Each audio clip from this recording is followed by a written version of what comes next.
Hola mi gente, ¿cómo están? Espero que estén muy bien. Bienvenidos nuevamente a Con Sabor a Café, nuestra serie Coffee and Crime. Hoy les voy a compartir la trágica historia de la familia Powell. Gracias a Dilia González por recomendarme este caso.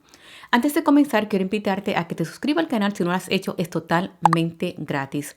Recuerda activar la campanita de notificación. Y bueno, señores, como siempre digo, con mi cafecito en mano, ¿qué tal si comenzamos?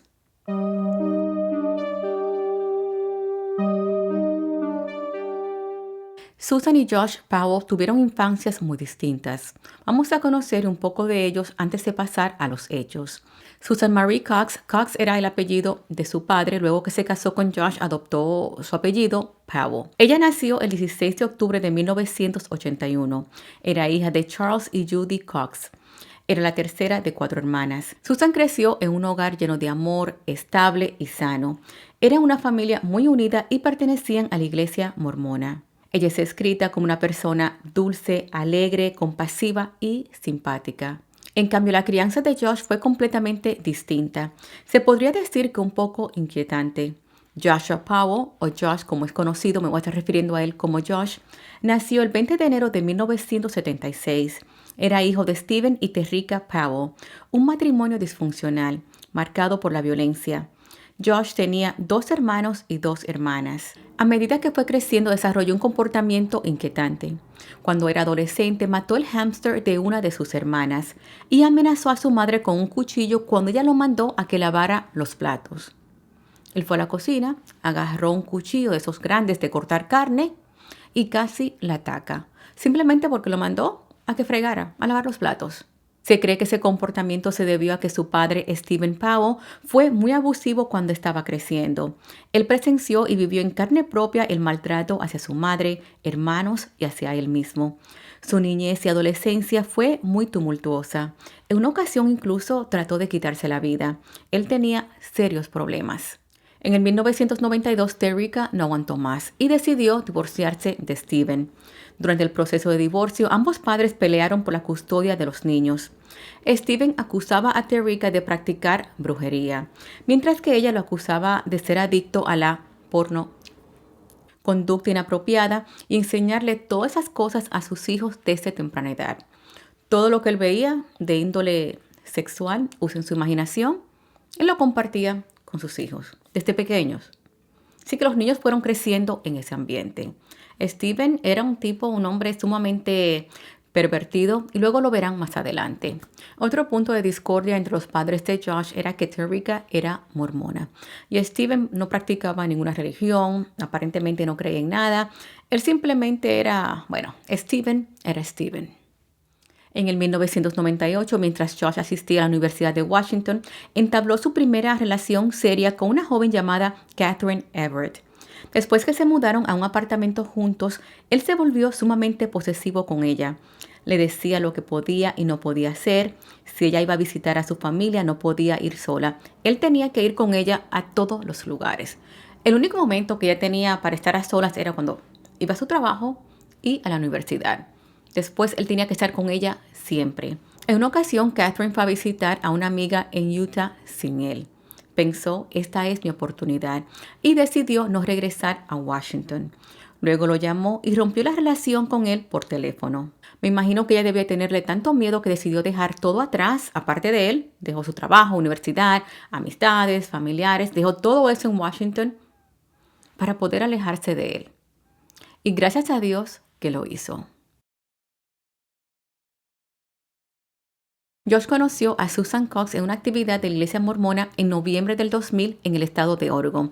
Se me olvidó decirles anteriormente que Josh también practicaba la iglesia mormona. Recuerden que su madre era mormona, así que todos sus hermanos practicaban esa religión excepto Stephen. Bueno, Josh y Susan se conocieron en esa actividad, como dije. En ese entonces Susan tenía 19 años y él 24. Comenzaron una relación y se casaron en abril del 2001. En la universidad, Josh obtuvo una licenciatura en negocios y trabajó para varias empresas a lo largo de los años, como diseñador gráfico y agente de bienes raíces, mientras que Susan estudió cosmetología. En un inicio la relación marchaba muy bien. El matrimonio tenía sueños de salir adelante y formar una familia. Eventualmente decidieron mudarse de Oregon a West Valley City, Utah. En enero del 2000 tuvieron a su primer hijo, Charles, y 2 años después, en el 2007, tuvieron a Brayden. Aparentemente los Powell eran una familia feliz y para muchos eran una pareja perfecta. En las fotos siempre se veían sonrientes y felices. Sin embargo, Susan le confesó a su mejor amiga Darlene que su relación no era tan perfecta como todos creían. Le dijo que Josh era abusivo. Los abusos fueron escalando y se volvieron más frecuentes a través de los años. Él le decía que ella le pertenecía a él. Ella tenía que hacer todo lo que él decía. Él controlaba absolutamente todo. Si intentaba dejarlo, Josh la amenazaba con quitar los niños porque ellos también eran de su pertenencia. Presuntamente Susan no tenía conocimiento de la infancia de Josh, porque según Darlene, ella no tenía idea de lo perturbado que él era y estaba segura que si Susan hubiera sabido algo se lo hubiera contado. Susan le confesó que Josh incluso no era cariñoso con ella y apenas la tocaba. Tenían muy poca intimidad. Ella sabía exactamente cuándo quedó embarazada porque rara vez tenían relaciones sexuales. Aparte de estar en esa relación abusiva y tóxica, la pareja tenía serios problemas económicos. En abril del 2007, Josh se declaró en bancarrota. Sus deudas sobrepasaban los $200,000, lo cual era mucho dinero. Bueno, es mucho dinero ahora, imagínate en el 2007. Y ellos no eran una familia adinerada, pero supuestamente él compró muchas cosas costosas, no para su familia, sino para su uso personal. Y se endeudó demasiado. El 29 de julio del 2008, Susan grabó un video de todas sus pertenencias, lo cual le pareció sumamente extraño. Ella comienza el video haciendo una pequeña introducción, dice su nombre, de qué se va a tratar, la fecha y la hora de grabación. Según ella, y cito textualmente, estoy cubriendo todas mis bases porque quiero asegurarme si algo nos sucede a mí o a mi familia o a todos nosotros, nuestras pertenencias estén documentadas. Espero que todo salga bien y vivamos felices para siempre, como sea posible. Esa última parte lo dijo en un tono un poco sarcástico. Luego recorre la casa grabando. Esta computadora y software de diseño gráfico son de Josh. Él pagó mucho dinero, pagó miles de dólares por ellos. Él compró esas herramientas con mi tarjeta de crédito y nunca me pagó. Tenemos esta televisión, refrigerador, etc. Ella especificó todas las cosas que había comprado que le pertenecían a ella y todas las cosas que Josh había comprado. Incluso las cosas que él compró con la tarjeta de crédito de ella y nunca le pagó. Hay personas que hacen eso, que documentan sus pertenencias, ya sea por video o por fotos, en caso de algún incendio, robo, inundación, etc. En caso que tengan que someter algún reclamo a su seguro y obtener compensación por la pérdida. Sin embargo, en este caso es muy extraño debido a lo que luego le ocurrió a Susan. Algunas personas especularon que ella lo hizo, que grabó ese video en caso que algo le pasara. En mi opinión, ese video pudo haber sido un grito de ayuda. Posteriormente, ella hizo un testamento a escondidas de su esposo, el cual fue encontrado tiempo después, donde pedía a la persona que lo estuviera leyendo que por favor no se lo mostrara a Josh. Escribió, entre otras cosas, si muero no fue un accidente, aunque lo parezca. Wow. Obviamente eso no fue descubierto hasta tiempo después. La mañana del 6 de diciembre del 2009, Susan y los niños fueron a la iglesia como de costumbre. Para ese entonces, Brayden y George tenían 2 y 4 años respectivamente. Regresaron a la casa y una de sus vecinas los visitó. Estuvo un rato con ellos y se fue alrededor de las 5 de la tarde. La vecina luego dijo que mientras estuvo con la familia todo parecía normal. Lo único extraño que recuerda de ese día es que Josh ofreció hacer pancakes para todos y él era un tipo de persona que no hacía nada en la casa. Absolutamente nada. Pero ese domingo decidió cocinar, hacer pancakes para Susan, los niños y la vecina. Ella notó que luego que Susan comió su pancake le dio mucho sueño y ese día se acostó más temprano de lo normal. Al día siguiente, es decir, el lunes 7 de diciembre, Susan tenía que llevar a los niños a la guardería, como hacía todas las mañanas. Pero ese día nunca llegó. La encargada del centro se quedó esperándola. Le pareció muy extraño que Susan no la llamara. Ellas tenían un acuerdo y todas las mañanas Susan llevaba a los niños a la misma hora. Susan era muy responsable y si no iba a llevar a los niños o iba a llegar tarde, la avisaba. La llamaba o le enviaba un mensaje de texto. Pero ese día, nada. La encargada llamó a su celular varias veces, pero no contestó. Luego llamó a su trabajo, pero le dijeron que Susan no se había presentado a trabajar. Llamó entonces al trabajo de Josh y le dijeron que tampoco fue a trabajar. Eso la preocupó aún más. Llamó a Jennifer, la hermana de Josh, quien era el contacto de emergencia de la guardería. La encargada le preguntó si sabía algo de Susan, le explicó que no había llevado a los niños esa mañana y ni ella ni Josh habían ido a trabajar. Ni siquiera le había notificado a su trabajo que no se iban a presentar. Jennifer le respondió que no tenía idea, que no habían llevado a los niños, que no habían ido a trabajar, e intentó comunicarse con su hermano, pero tampoco obtuvo respuesta. Entonces decidió ir a la casa de Josh y Susan para asegurarse que todo estuviera bien. Tocó la puerta repetidas veces, pero nadie respondió. Ella comenzó a preocuparse y pensó que posiblemente pudieron haber sufrido una intoxicación por monóxido de carbono, ya que hacía mucho frío y había estado nevando desde la noche anterior. Ella pensó que tal vez dejaron la estufa o un calentador encendido por equivocación y se habían intoxicado, lo cual suele suceder en el invierno. Jennifer llamó al 911 y les explicó la situación. Las autoridades llegaron a la casa alrededor de las 10 de la mañana para realizar un welfare check, asegurarse que estuvieran bien. Ella les dio permiso para que entraran por una ventana. Cuando entraron no había nadie. El carro familiar, una minivan de color verde, tampoco estaba en el garaje. Pensaron que posiblemente la familia se había ido de viaje o a dar un paseo. Pero el problema con eso es que ninguno de los dos notificaron a su trabajo que iban a faltar ese día. Adicional a eso, encontraron la cartera y llaves de Susan arriba de una mesa en la habitación principal. No tenía sentido que ella saliera sin sus pertenencias. El detective Ellis Maxwell fue asignado al caso. Él recorrió la casa y a simple vista no había nada fuera de lo normal. No había signos de un altercado físico ni entrada forzada, pero sí notó una mancha húmeda en la alfombra y alguien había colocado 2 ventiladores para secar esa área. Parecía como si alguien había lavado o limpiado esa área de la alfombra y colocaron los abanicos, los ventiladores, apuntando hacia esa área para que se secara. Y eso le pareció muy extraño. Autoridades y familiares de Josh lo llamaron una y otra vez, pero él no contestó ninguna de las llamadas. Ya para ese punto, familiares y amigos cercanos se encontraban reunidos en la casa de la pareja, sumamente preocupados. Pensaron que tal vez habían salido a dar un paseo el domingo por la tarde y tuvieron un accidente en la carretera, ya que había nevado mucho. Pero alrededor de las 7 de la noche, Josh llega a la casa como si nada. Los 2 niños estaban con él, pero no había señales de Susan. El detective Maxwell inmediatamente va hacia él y le pregunta dónde estaba Susan y por qué no contestaba su celular. Josh respondió que él y los niños habían ido a acampar la noche anterior. Fue algo espontáneo. Susan no fue con ellos, él la dejó en la casa durmiendo y no tenía idea de dónde ella podría estar. Respecto a que por qué no contestó su teléfono, dijo que lo apagó para conservar la batería en caso de alguna emergencia, ya que había olvidado el cargador. Sin embargo, el detective notó que el cargador estaba en la consola de la van al lado de él.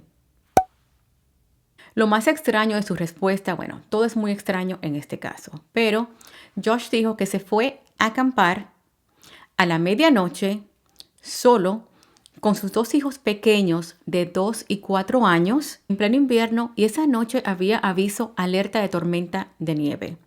Cuando el detective lo cuestionó, él dijo que todo el mundo, todo el que lo conoce sabe que él hace cosas así, espontáneas, en el momento. Y como a los niños les encanta ir de camping, los despertó a la medianoche y se fueron a un campamento llamado Simpson Springs al oeste de Utah. Hicieron una fogata y comieron s'mores. Maxwell entonces le preguntó por qué no notificó a su trabajo que no iría a trabajar. Josh respondió, sí, es que yo pensé que hoy era domingo y no lunes. ¡Qué tonto soy! De veras. Al día siguiente, las autoridades fueron al campamento al lugar donde Josh dijo haber ido, pero no encontraron ninguna evidencia que estuvo allí, ni tampoco encontraron a Susan. Además, todo estaba cubierto de nieve. Los detectives revisaron la minivan y encontraron provisiones, cosas que por lo general las personas llevan de camping. Una carpa, galletas, linternas. Pero lo que más se le llamó la atención es que en la consola, aparte de un cargador, había un celular morado o color rosado. No encontraron rastros de sangre ni ninguna pista que indicaran que Susan estuvo con ellos. Josh no le notificó a los familiares de Susan que ella estaba desaparecida hasta 2 días después. Charles y Judy luego dijeron que cuando Josh los llamó no estaba preocupado ni mostró ningún interés en buscarla. Simplemente dijo que no tenía idea dónde ella estaba. Ella se fue y los abandonó. El caso de la desaparición de Susan Powell se volvió muy mediático. Los medios de comunicación se interesaron en él y era de lo único que se hablaba. Todos se preguntaban dónde estaba Susan y qué le pudo haber pasado a la joven madre. Ella era una madre responsable, amaba a sus hijos y nunca los abandonaría como Josh alegaba. El detective Maxwell interrogó a Josh en múltiples ocasiones y él no fue muy cooperativo. Sus respuestas eran, y cito textualmente, no sé, no lo recuerdo, o simplemente no respondía. Maxwell estaba convencido que Josh tuvo algo que ver con la desaparición, luego que él se negó a someterse a la prueba del polígrafo. Josh fue considerado una persona de interés, pero las autoridades no tenían ninguna pista, un cadáver ni testigos para arrestarlo. No había ninguna evidencia que lo vinculara con la desaparición de Susan, lo cual causó mucha frustración para su familia y las autoridades. Sin embargo, el hijo mayor de la pareja de 4 años, Charlie, como le decían cariñosamente, dijo que él, su hermanito, mamá y papá habían ido a acampar. Muy interesante. Obviamente, Josh lo negó. Dijo que los niños mienten y Charles se pudo haber confundido. Como no tenían pruebas, no fue detenido y lo dejaron ir. Apenas un mes después de la desaparición de Susan, Josh decide mudarse a otro estado. Y señores, ¿quién en su sano juicio, si tu pareja, esposa o algún familiar, un ser querido, está desaparecido, va a pensar en mudarse? Todo lo contrario. Te quedas en el lugar donde vivían por si regresa, aparece o ayudas en la búsqueda. Pero no, Josh agarró a los niños y se mudó a Washington con su padre Steven, el padre que abusó de él cuando era niño, que era violento y un pervertido, ese mismo. Pasaron los meses y Josh continuaba insistiendo que no tuvo nada que ver con la desaparición de Susan. Las autoridades continuaron su investigación. En verano del 2010, mientras los niños asistían a un campamento de verano, Braden hizo un dibujo muy inquietante. Él dibujó una minivan y al lado se dibujó a él mismo, a su hermano y a su padre, es decir, a Josh. Cuando le preguntaron dónde estaba su mamá, él respondió en el baúl. También dijo que papá y mamá salieron del carro, pero solo papá regresó a la van. Charlie, el mayor, también dijo lo mismo. Él incluso en una ocasión le dijo a su profesora que su mami estaba muerta. A pesar de esa confesión que hicieron los niños, si se le podría llamar así, las autoridades no arrestaron a Josh, porque según ellos no había ninguna evidencia contundente para incriminarlo.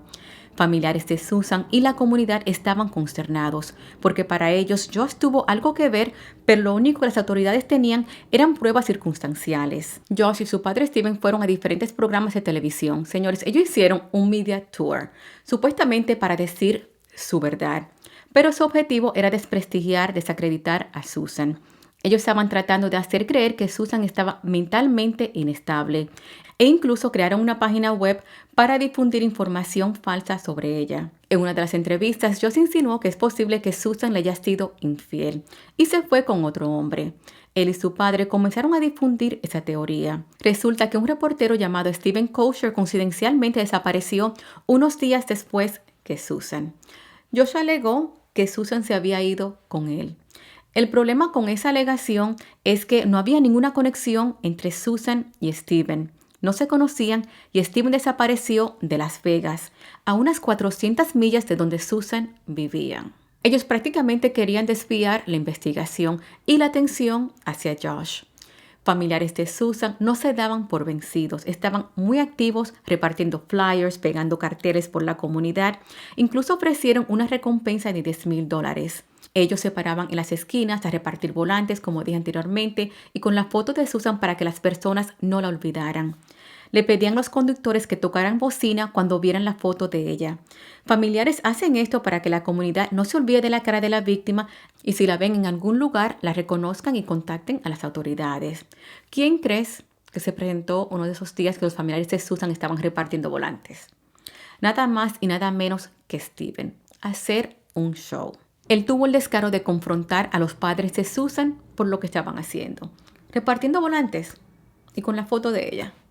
Casualmente, ese día había varios medios de comunicación. Steven le reclamó a Charles, al padre de Susan, frente a las cámaras. Le dijo que estaban difundiendo desinformación sobre su hijo Josh y manchando su reputación. Le gritó que pararse en una esquina con la foto de Susan no iba a ayudar a que ella regresara. Ambos padres comenzaron a discutir y todo fue grabado por las cámaras de un noticiero local. Al poco tiempo, Josh también llegó a la intersección. Dijo frente a las cámaras que esa situación estaba afectando a los niños. Los padres de Susan no estaban haciendo nada mal. Simplemente querían que las personas memorizaran su cara porque, en efecto, para esos momentos ella era una persona desaparecida. No habían encontrado su cuerpo ni nada que indicara que estuviera muerta. Así que Josh y Steven se presentaron ahí a hacer un show. A hacer de ridículo, básicamente. Es muy probable que se han ido dando cuenta que Steven Powell, el padre de Josh, era un hombre sin escrúpulos y, como he dicho varias veces, un pervertido. En una entrevista, él afirmó que Susan era promiscua e hizo avances sexuales hacia él, mientras ella y Josh se mudaron con él cuando se casaron. Según Steven, Susan le hacía insinuaciones. Le decía que oliera su cabello o me acabo de afeitar, ¿quiere pasar tus manos por mis piernas? Esa es la versión de Steven, señores, ¿ok? En esa entrevista no tan solo dio a entender que Susan era quien lo provocaba, sino que era una mujer promiscua. Confesó que ambos sentían una fuerte atracción el uno por el otro. Él incluso le escribió una canción que publicó en su página web. Les voy a leer un poco de la canción, la traduje a español para así compartir unas pequeñas estrofas de esa canción. La vi darse vuelta y mirarme. La vi darse vuelta y sonreírme. Yo no quería mirarla, pero tenía que hacerlo. Perdí mis sentidos por un momento. Nunca vi una sonrisa tan confortable u ojos que me hicieran querer compartir un amor tan puro y bueno. Para Susan con el pelo como un rayo de sol. Te extraño, haz un espacio para mí dentro de ti. Por el momento empiezo a oler el perfume en tu cabello y acariciarte por todos lados. Te estoy extrañando. Puedo amarte de una manera secreta. Puedo amarte todos los días. Él escribió esa y otras canciones a la esposa de su hijo. Eso es increíble. Espeluznante. Inmediatamente familiares y amigos de Susan desmintieron esas alegaciones. Dijeron que eran totalmente falsas. Dijeron que Steven se había inventado eso porque era un enfermo.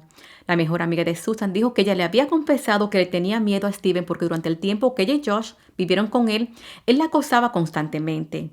Le acariciaba el cabello y entraba su mano dentro de su blusa para acariciarle la espalda. Según la mejor amiga de Susan, ese fue el motivo por el cual la pareja se mudó a Utah. Se mudaron a otro estado para alejarse de Steven.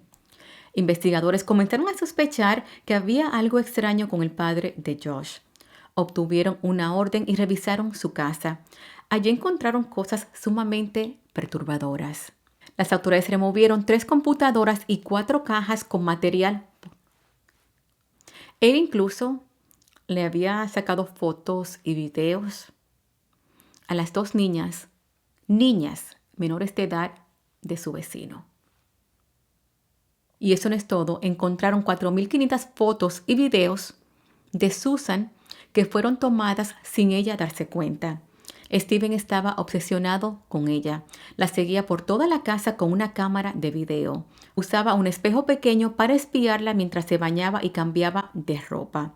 Le robaba su ropa interior e incluso leía su diario. Y hacía todo eso sin que ella se diera cuenta. El tipo en verdad era un enfermo. El 22 de septiembre, Steven fue arrestado por el material que fue encontrado en su casa y por grabar a una persona sin su consentimiento. Él se declaró no culpable. El Departamento de Protección Infantil, al enterarse de esos hallazgos, removieron a los niños de la casa. Le quitaron la custodia temporalmente a Josh y fueron puestos en un hogar de acogida. Los padres de Susan inmediatamente solicitaron la custodia de los niños. Ellos tenían miedo que Josh les hiciera daño para callarlos, porque posiblemente ellos vieron o sabían algo sobre la desaparición de Susan. Al poco tiempo, un juez le concedió la custodia de los niños a los abuelos maternos.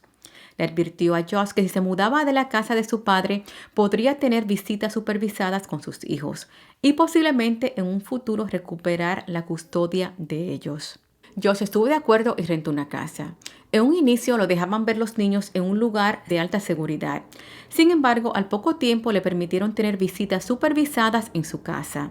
Elizabeth Hall fue la trabajadora social encargada de los niños. Los días de visita, ella recogía a los niños de la casa de los abuelos, los llevaba a la casa de Josh, se quedaba con ellos supervisando la visita y luego los regresaba a la casa de los padres de Susan. Josh no estaba muy contento con ese acuerdo, quería tener la custodia de sus hijos y apeló a la decisión de la juez. Sin embargo, el 1 de febrero del 2012, la juez le negó su petición. Las autoridades habían descubierto unos dibujos muy perturbadores de índole sexual. La juez dictaminó que los niños permanecerían con los padres de Susan y recomendó que Josh se sometiera a una evaluación psicológica. Él no tomó muy bien esa noticia. Investigadores creen que luego de recibir esa decisión, él comenzó a formular un macabro plan. Después del juicio, él retiró $7,000 de su cuenta de banco, compró bidones de gasolina y luego donó todos los juguetes y libros de los niños. La mañana del 5 de febrero, Elizabeth recogió a los niños y los llevó a la casa de Josh como de costumbre. Antes que llegaran, Josh le escribió un email a toda su familia. Escribió, y cito textualmente: "Lo siento, adiós". También dejó un mensaje de voz muy angustiante. Cito textualmente: "No puedo vivir sin mis hijos y no puedo continuar así. Siento mucho a todos los que lastimé. Adiós". Alina, una de sus hermanas, al escuchar el mensaje se preocupó e inmediatamente llamó a 911. Ella también trató de llamar a Josh, pero él no contestó su celular. Para ese entonces, Elizabeth y los niños llegaron a la casa. Los niños, al ver a su padre, inmediatamente salieron corriendo del carro antes que Elizabeth y corrieron hacia Josh, que los estaba esperando en la puerta de la casa. Eso era un comportamiento normal y era algo que los niños siempre hacían cuando llegaban a la casa de su padre. Sin embargo, a medida que ella se iba acercando a la casa, Josh la miró de una forma extraña y le cerró la puerta en la cara antes de ella poder entrar. Ya los niños estaban adentro. Ella quedó en shock porque eso nunca había ocurrido. Tocó la puerta y le gritó a Josh que por favor la dejara entrar. Desde afuera, ella escuchó que él le dijo a uno de los niños que le tenía una sorpresa. Luego escuchó que Brayden, el niño menor, comenzó a llorar. Posteriormente se descubrió que en esos momentos, cuando ella escuchó la conmoción y los gritos de los niños, Josh los estaba atacando con un hacha. Elizabeth, al escuchar la conmoción y percatarse de un fuerte olor a gasolina, inmediatamente llamó al 911.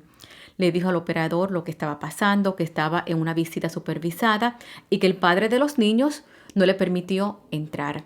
Le dijo que podía escuchar a uno de los niños llorando y estaba muy preocupada. Esa llamada al 911 fue muy controversial porque, señores, el operador que contestó la llamada era un inepto y no le dio la importancia a lo que Elizabeth le estaba diciendo que se merecía. Bueno, primero él le hizo muchas preguntas estúpidas. No comprendía qué ella hacía en la casa y cuál era el problema si los niños estaban con su padre. Ella trataba de explicarle: él tiene visitas supervisadas. Yo luego le decía: pero si tú estás supervisando esta visita, ¿quién te supervisa a ti? Ella le decía: yo me superviso a mí misma. Y era como, él no comprendía lo que estaba pasando y estaba perdiendo más y más tiempo. Esa llamada, señores, me volvió sumamente histérica cuando la escuché, bueno, a todo el mundo.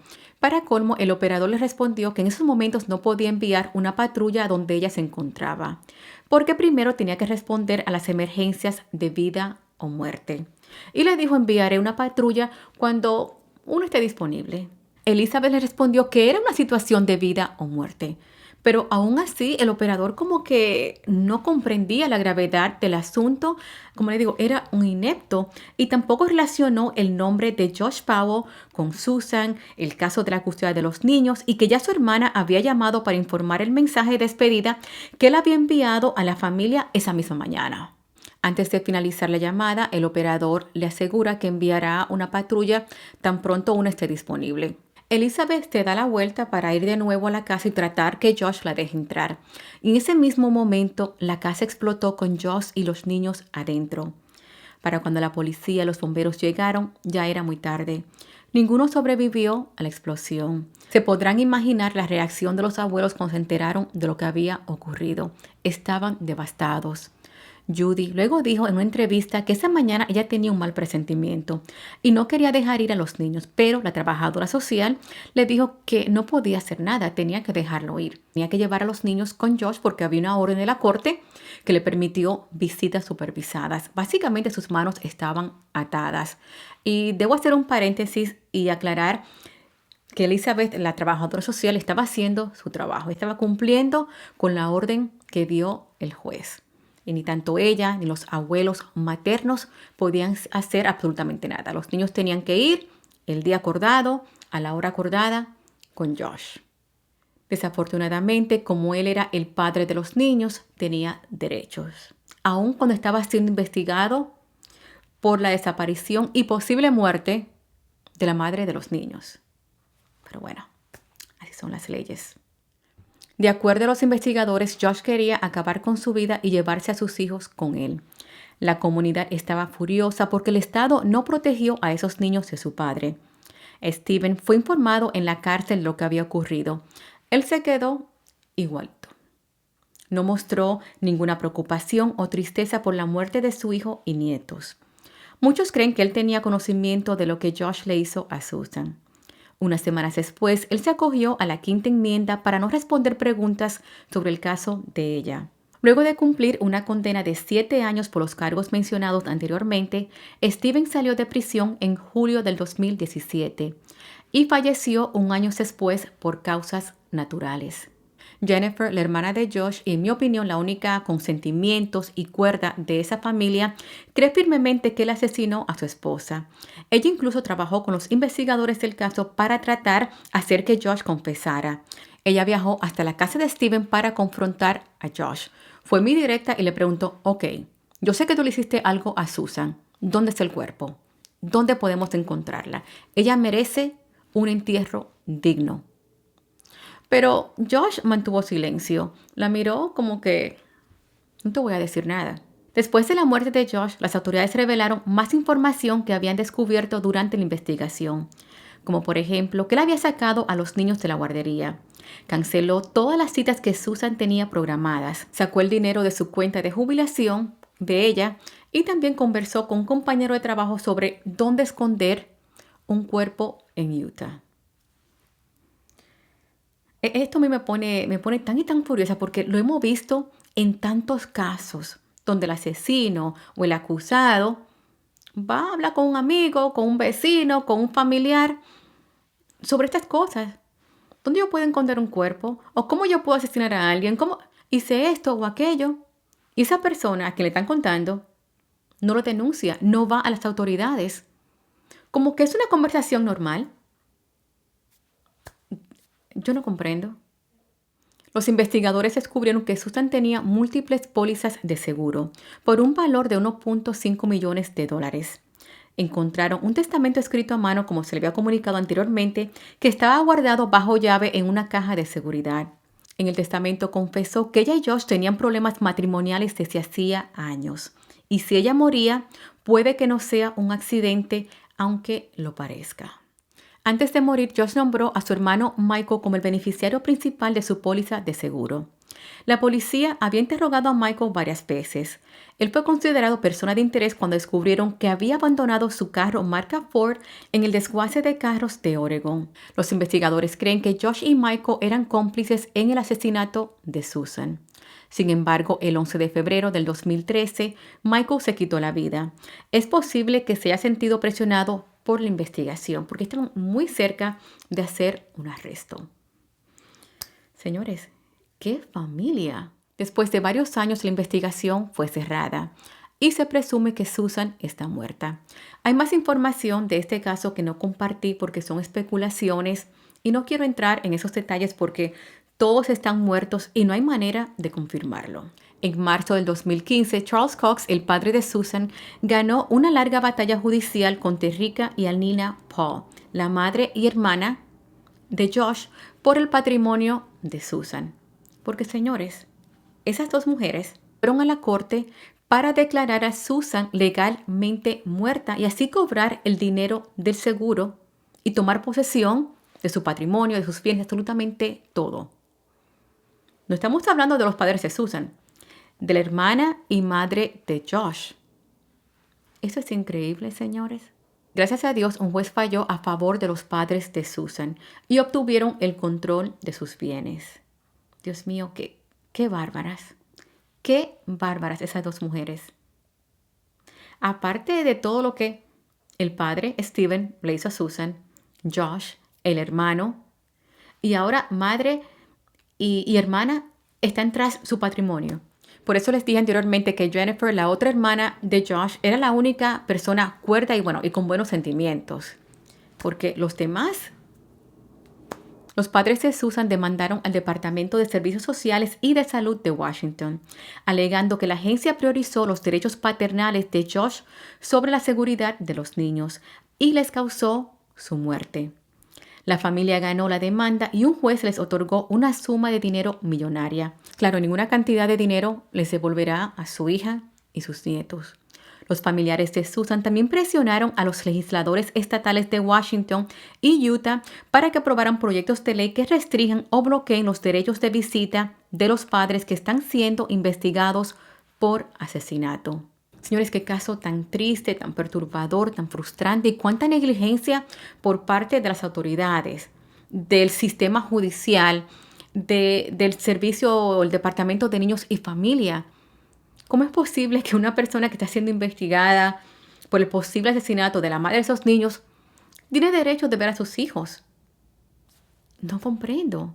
Obviamente nadie se esperaba que él reaccionara de esa manera, que fuera a hacer algo así, porque ya llevaban meses con las visitas supervisadas y todo marchaba bien.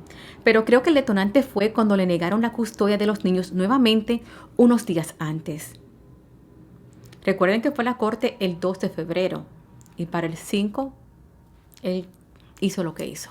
Pienso que él comenzó a sentirse acorralado, sin salida, le quitaron los niños, la comunidad, las autoridades, la prensa, todos estaban arriba de él y su protector Steven estaba en prisión. Papi no estaba ahí afuera ya para protegerlo. Además, ya para ese tiempo era cuestión de tiempo para que lo arrestaran. Y él como que tiene ese presentimiento y decidió quitarse la vida. Créeme que yo sé que es frustrante cuando escuchan esos casos. Bueno, para mí es frustrante cuando las autoridades no hacen un arresto inmediatamente y pensamos le están dando larga al asunto. ¿Por qué no la arrestan? Pero hay que recordar que en algunos casos, si no hay evidencias suficientes, evidencias contundentes, el caso se cae.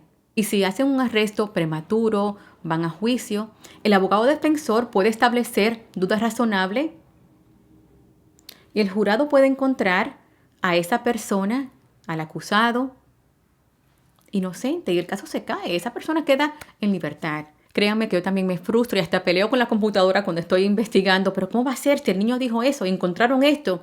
Pero no es así de simple. Bueno, mi gente, esa es toda la información que tengo para compartir con ustedes este tan y tan lamentable caso. Déjenme saber su opinión aquí debajo en los comentarios. Saben que me encanta leerlos. Antes de despedirme, quiero invitarte nuevamente a que te suscribas al canal. Es totalmente gratis. Recuerda que comparto casos todos los domingos a las 6 de la tarde, hora este de Estados Unidos. Si te gusta este tipo de contenido, regálame dedito arriba, comenta, comparte. Toda esa interacción le deja saber a YouTube que te gusta el contenido de mi canal y me ayuda a seguir creciendo. Muchas gracias por verme. Nos vemos el próximo domingo. Bye bye.